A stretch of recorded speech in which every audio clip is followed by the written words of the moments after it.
Hello friends, welcome back to my YouTube channel Reasons and Logics. I'm back with a new video on electric charges and field, which is basically the chapter number 1 for class +2 students. So in this video, the topics which I would be covering are: number 1 is, what do we mean by an electric charge? Then brief introduction to electrostatics.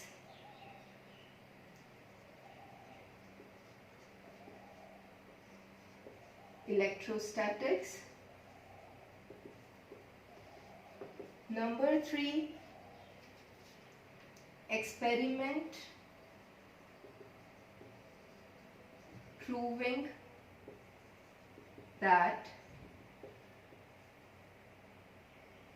there are only two kinds of charges.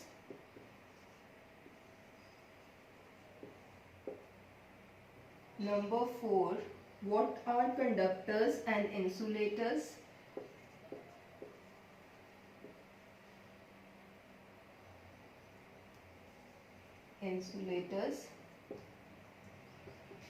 Number 5 is electrostatic induction.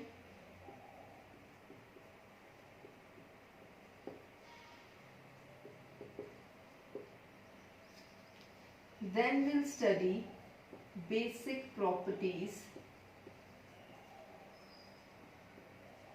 of an electric charge.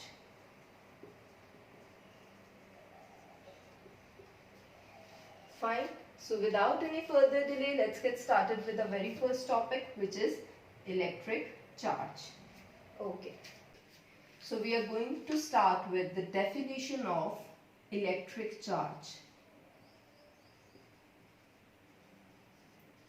Okay, so firstly we'll write the definition of electric charge and then we'll understand what do we mean by it. Fine, so it is an intrinsic property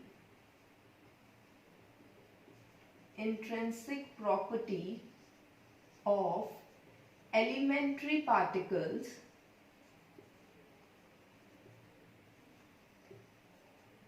of matter which gives rise to electric force between various objects.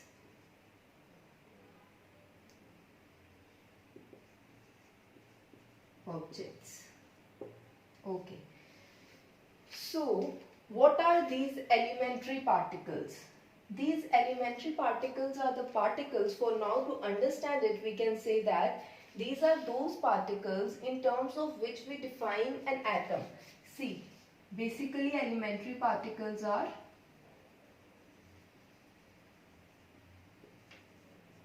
electrons, protons, etc. Fine.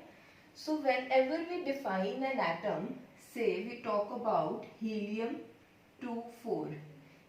Whenever we are to tell what does this atom consist of, we always say that it contains 2 protons, 2 electrons and 2 neutrons. Fine. So, and since this atom has equal number of electrons and protons, so we say that it is electrically neutral.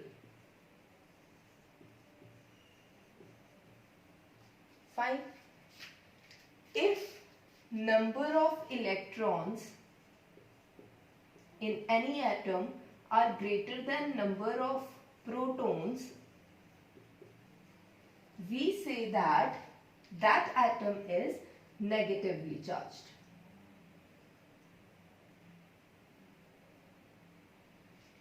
Fine. If number of electrons are less than number of protons, we say that this atom is positively charged. Fine. Okay. So till now we have got to know that due to the presence of electrons and protons, any atom has certain amount of charge. Fine. So we can say that since electron, protons, these are all intrinsic inbuilt structure of the atom, that is why we say that electric charge is intrinsic property of the matter.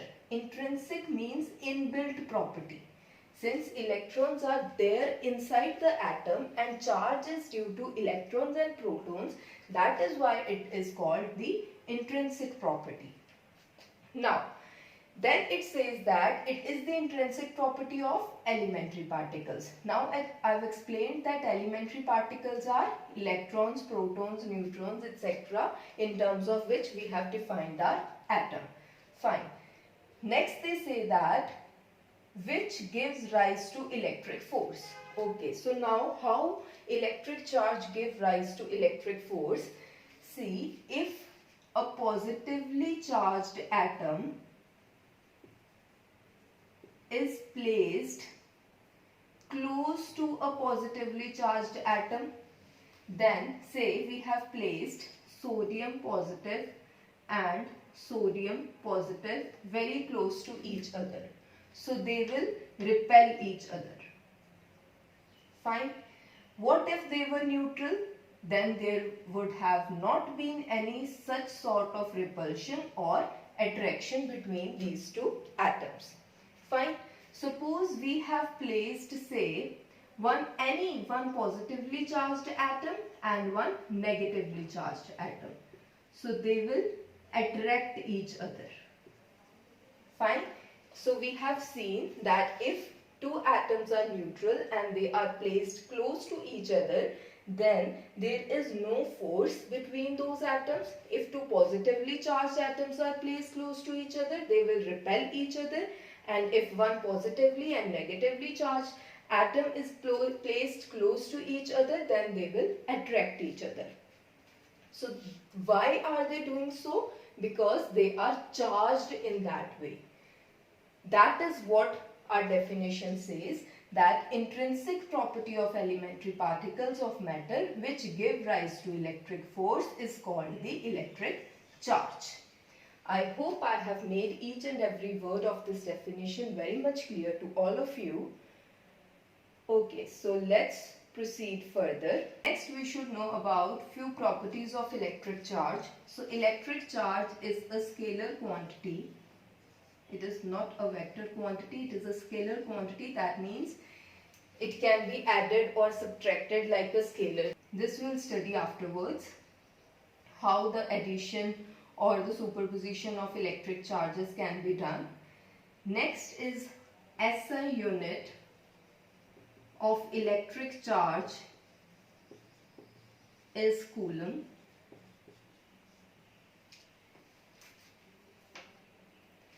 Fine. Next, what the main thing that you all should remember, that this is the amount of charge, magnitude of the charge which is present on electron. And since electron is negatively charged, so we say that charge on electron is negative, and magnitude of this is 1.6 into 10 raised to power minus 19 coulomb. So finally, charge on electron is represented as minus E, and charge on proton is plus E, and charge on neutron is 0 because it is neutral. Okay, so this is all about electric charge for now. Let's move towards electrostatics. So now let us write a small definition of what do we mean by electrostatics. So this is nothing but study of the charges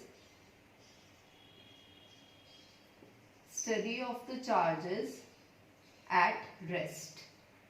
When the charges are not at rest, then we say that we are studying about electrodynamics. So statics means the charges are at rest.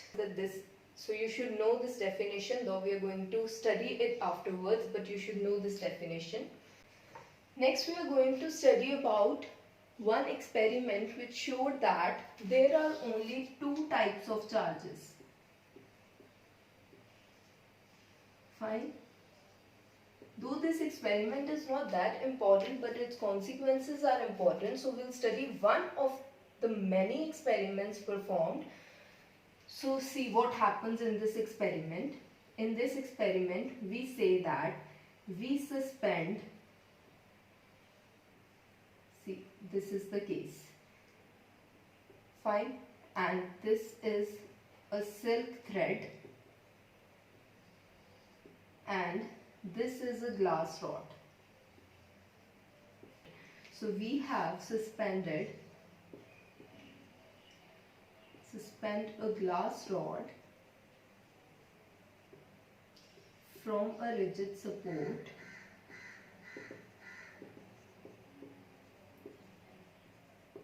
rubbed with silk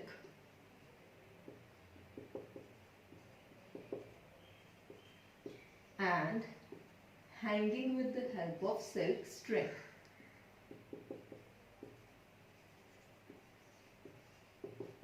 Right? Okay. Next, what we do, we bring a plastic rod. This is a plastic rod rubbed with wool. So this rod is brought near to this rod. What happens here is that these two rods will attract each other. So this is the observation from this case.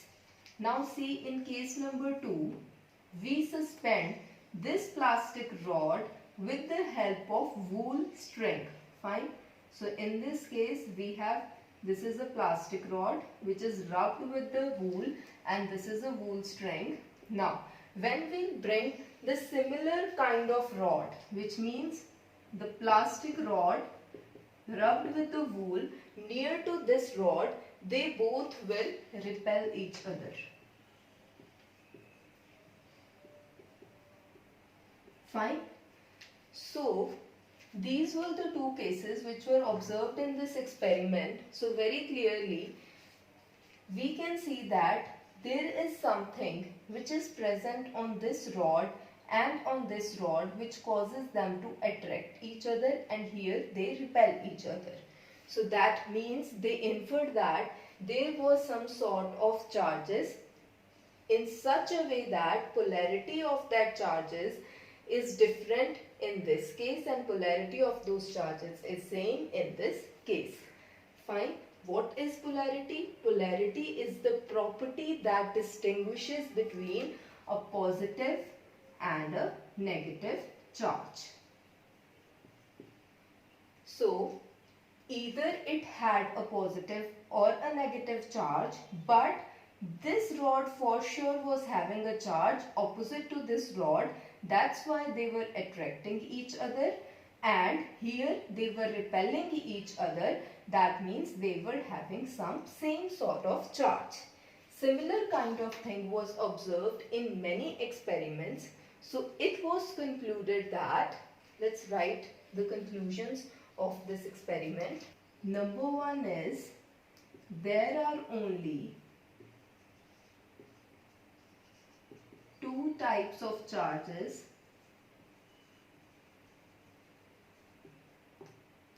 Number 2, like charges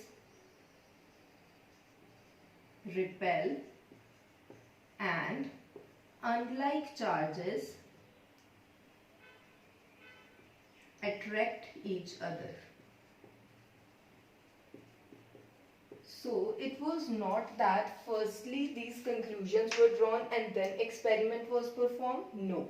It was like they performed the experiment, they observed certain things in many experiments, and then they inferred that since two similar plastic rods were repelling each other, that means they were having some sort of similarity, and they concluded that like charges repel and unlike charges, because a plastic rod and a glass rod, they were attracting each other. So it was concluded that unlike charges attract each other. Fine. And this statement is known as fundamental law of electrostatics. Electrostatics. Fine. Next we studied that what do we mean by polarity. I told you that it is just a property which distinguishes between a positive charge and a negative charge. Fine. Later on, it was defined that a glass rod rubbed with silk, glass rod rubbed with silk is said to possess a positive charge, and plastic rod rubbed with wool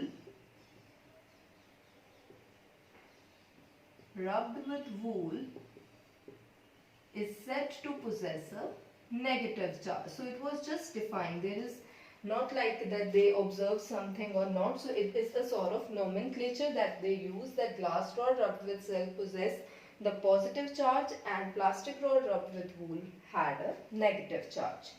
Fine.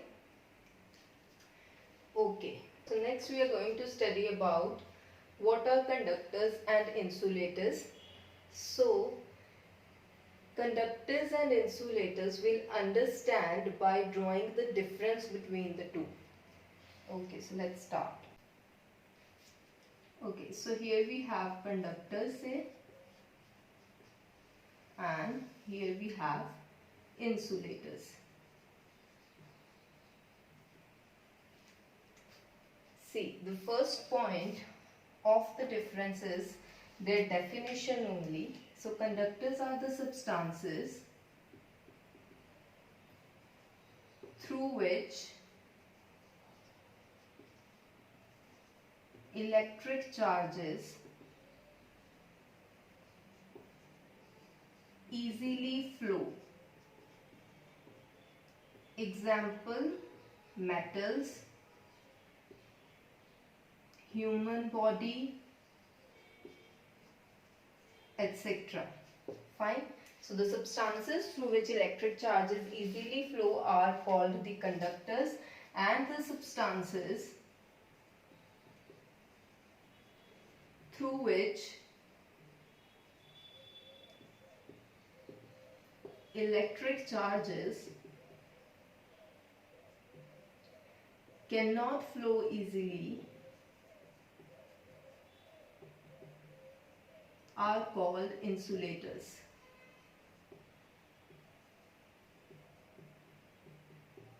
Examples are non-metals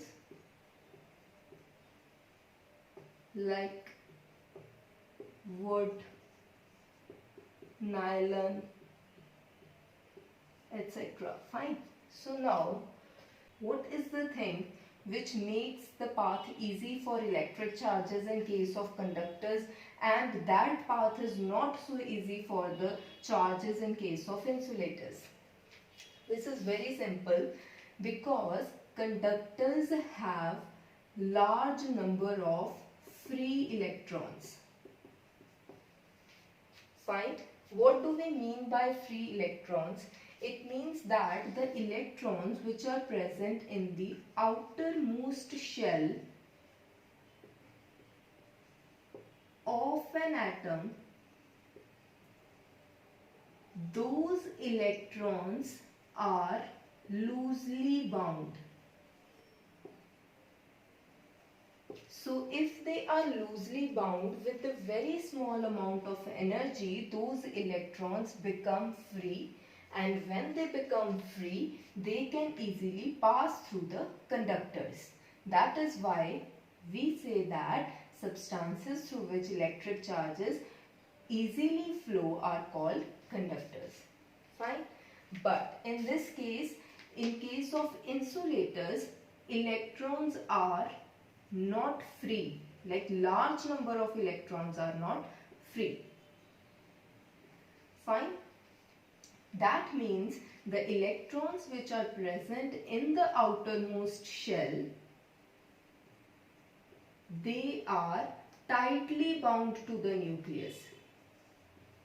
Tightly bound to nucleus and hence cannot flow easily through the insulators. Fine.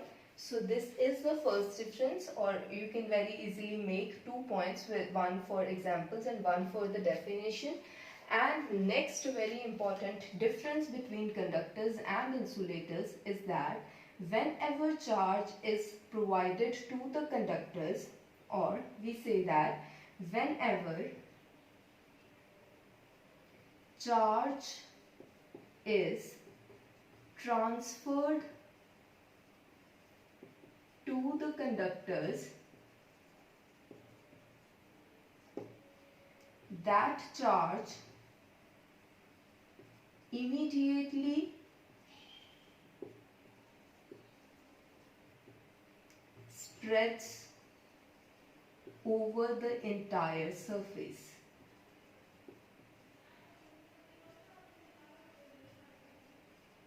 Fine. But whenever charge is transferred,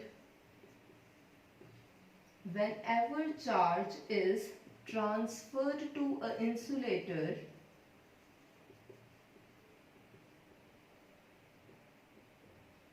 it remains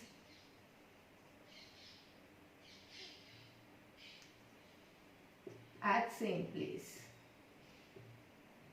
Why? Because in the definition only, or in the explanation only, we have seen that since these are the free electrons, so they very easily flow through the surface and they spread themselves over the entire surface. But here this is not the case and hence they remain at the same place. Fine. Next we are going to start with electrostatic induction. Electrostatic induction.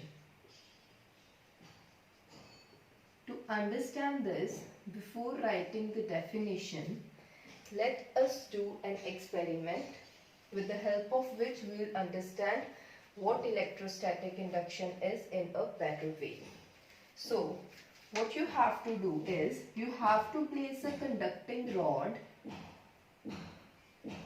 So, this is your conducting rod, say AB, on an insulating stand. And now you have to bring a positively charged glass rod near the end point, one of the end points of your conducting rod. Fine. So now this is positively charged glass rod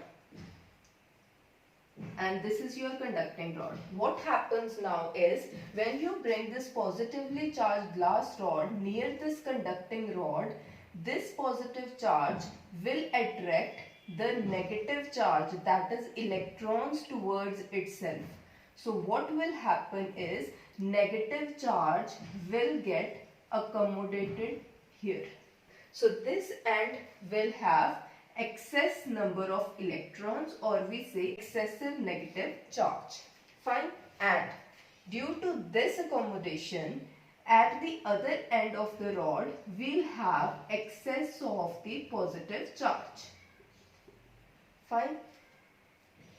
Now, when we'll remove this glass rod, these charges will disappear and again this conducting rod will become neutral. Fine. So this is the process which is known as electrostatic induction. Now we'll write its definition and you'll get to know in a better way. So what does it say? It says that it is the phenomenon of temporary electrification of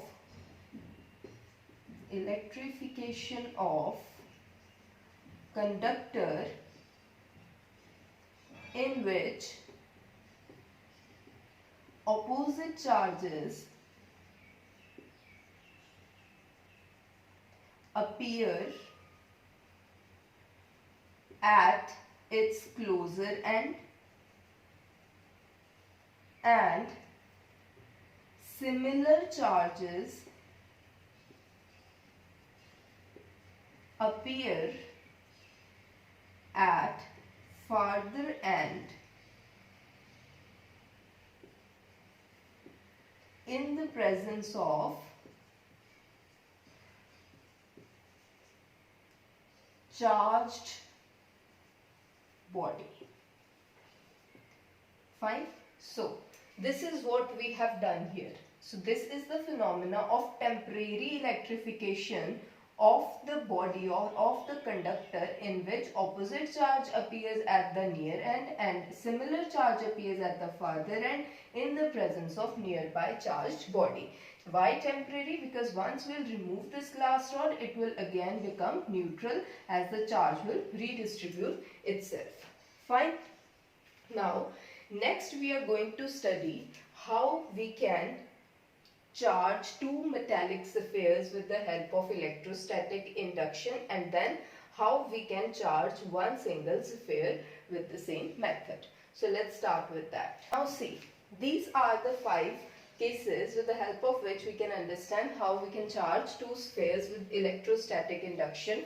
So according to first step, you have to place two spheres on an insulating stand in such a way that they are in contact with each other.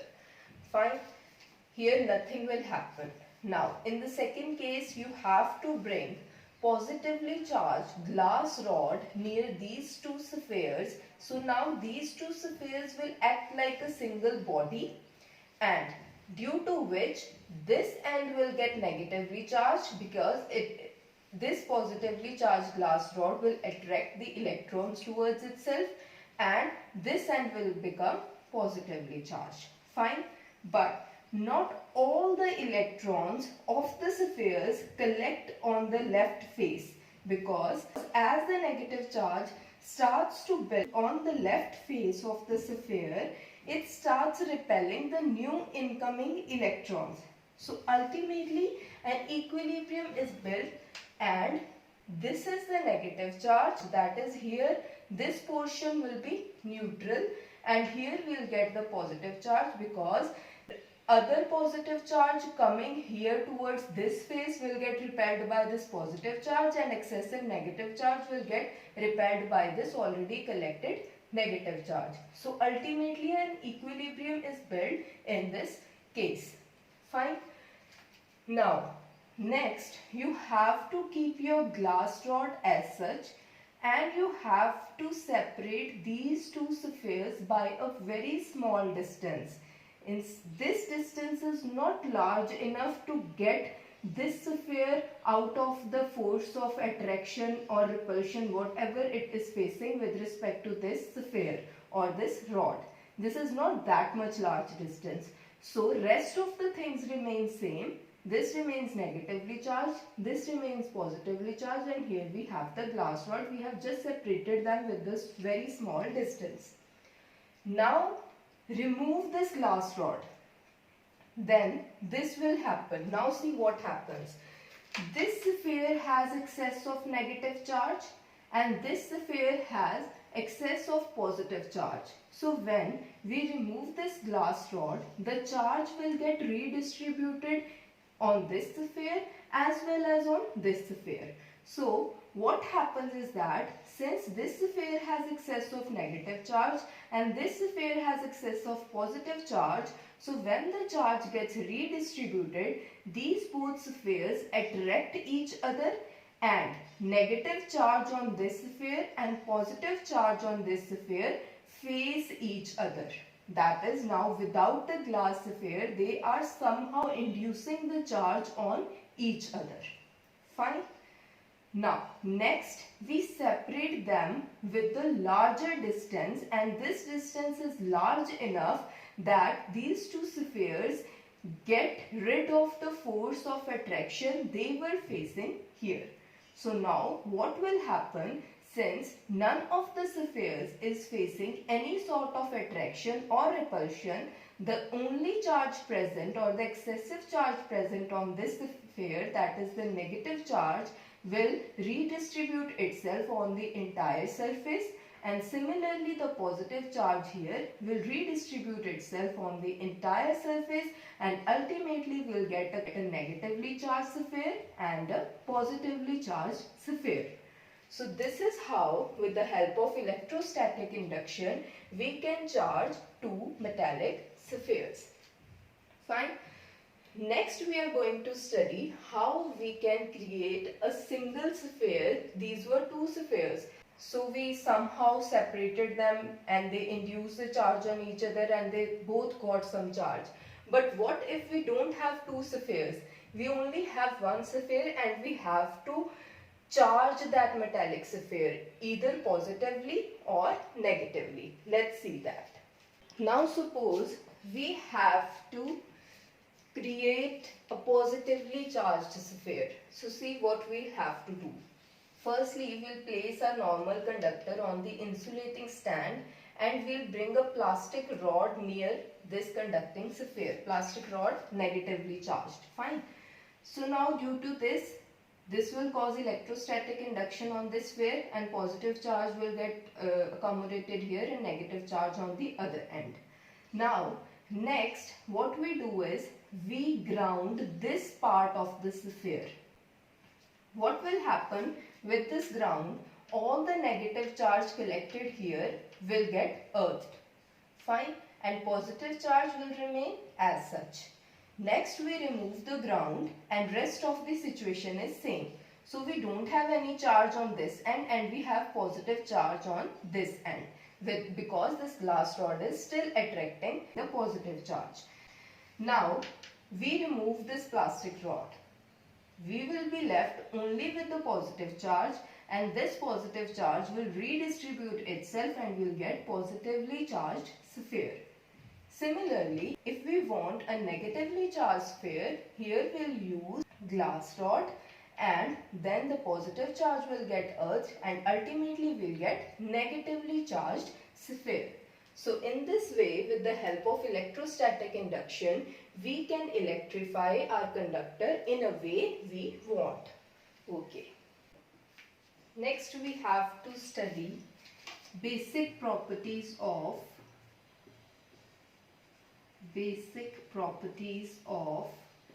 electric charge.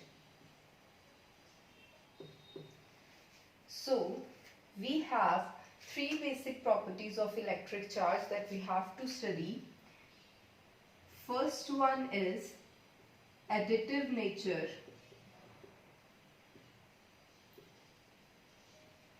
of an electric charge.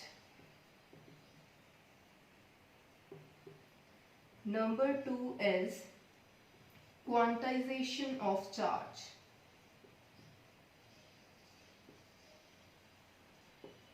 And the last one is conservation of charge.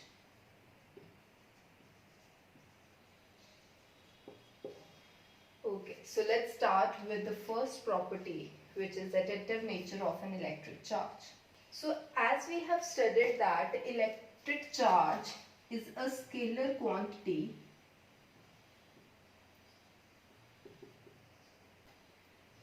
so while addition of an electric charge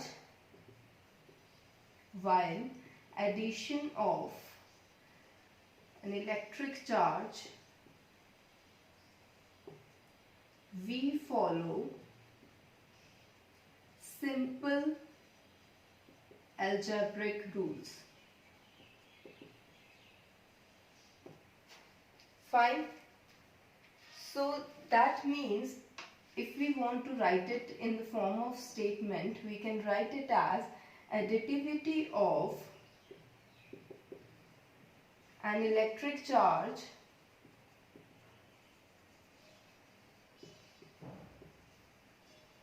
means that total charge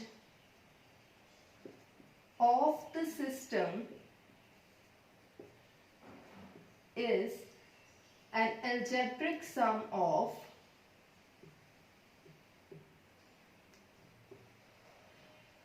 individual charges.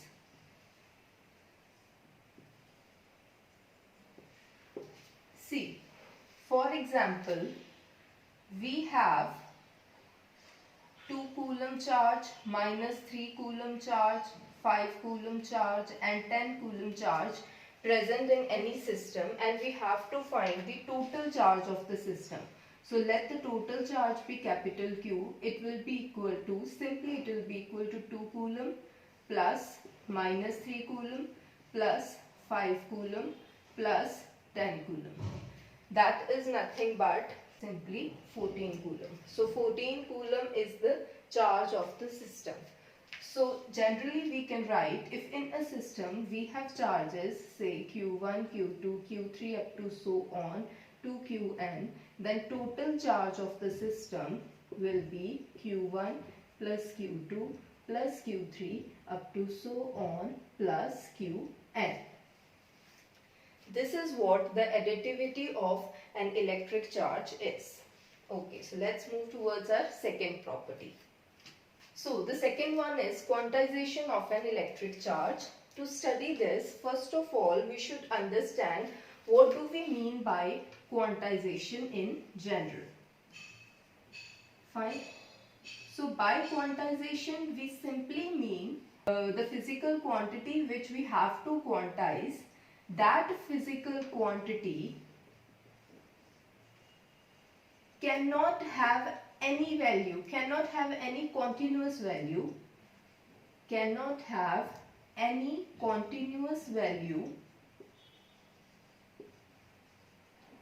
but it has certain discrete set of values.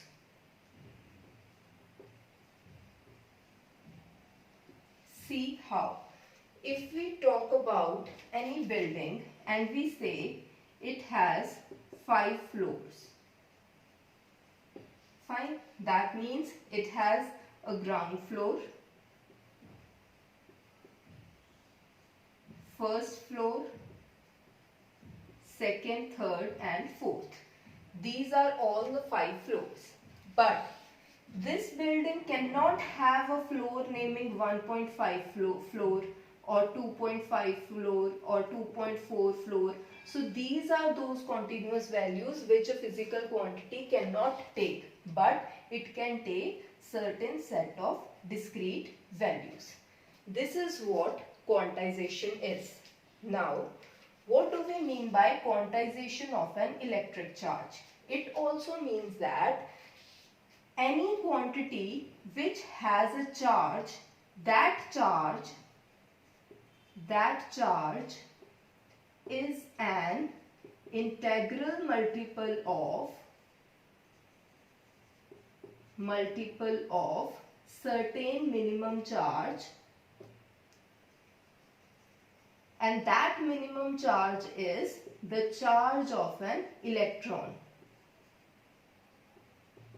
So any body which has a charge, it will have a charge like this, either plus Ne or minus Ne, where n is any integer and E is the charge of an electron. So this is what the quantization of electric charge is, that the electric charge cannot have any continuous value, but it has discrete set of values, and those discrete set of values are plus, minus and E. Any body will have a charge either plus Ne or minus Ne, where n can vary from 0, 1, 2, 3, that is, or minus 1, minus 2, depending upon the sign of the charge. Fine. So this is what we mean by quantization of charge. Now see, we said that any charge will have this type of value. Now this value will change with a certain minimum amount, that is, if we say that it changes by 1. So 1 is the minimum amount. It could be E, 2E, minus 2E, 3E, minus 3E. So this 1 is the smallest change if we suppose.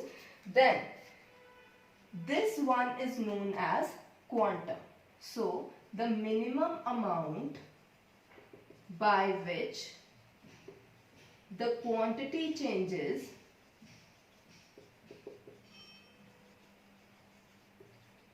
is called quantum.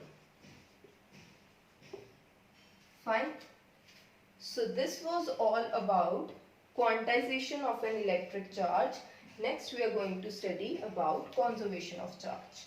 Okay, so conservation of charge, this is simply explained by two statements. One is the total charge of an isolated system remains constant. Number two, charge can neither be created nor be destroyed, but it can only be transferred. Fine. So according to this statement, see, if we have any body and we are neither providing any sort of induction nor we are rubbing it with, like we did in the case of glass rod, we rubbed it with the silk cloth, we are doing nothing with the body, then charge on that body will never get changed. It will always remain constant until and unless we do any sort of activity with that body. Second statement says that charge can neither be created nor be destroyed, but it can only be transferred. Now, when we rubbed glass rod with the silk cloth, we said that positive charge appeared on the glass rod. So we can say that in this case, the charge has been created on the glass rod. But this is not the case, as positive charge was created on the glass rod, equal amount of negative charge was created on the silk cloth. So it was just the transference of the charges, that this positive charge from silk cloth got transferred to glass rod, and as a result of which equal amount of negative charge appeared on the silk cloth. Fine. So this is what we mean by conservation of charge. Okay. So friends, this was all about this video. I'll see you all soon in my next video. Till then, take care. Bye-bye. If you have any sort of queries or doubts, you can either mention in the comment box or you can DM your queries on my Instagram. My Instagram ID is mentioned on the screen and link will be mentioned in the description box. If you like this video, do like it, share it, and don't forget to subscribe my YouTube channel. Thank you.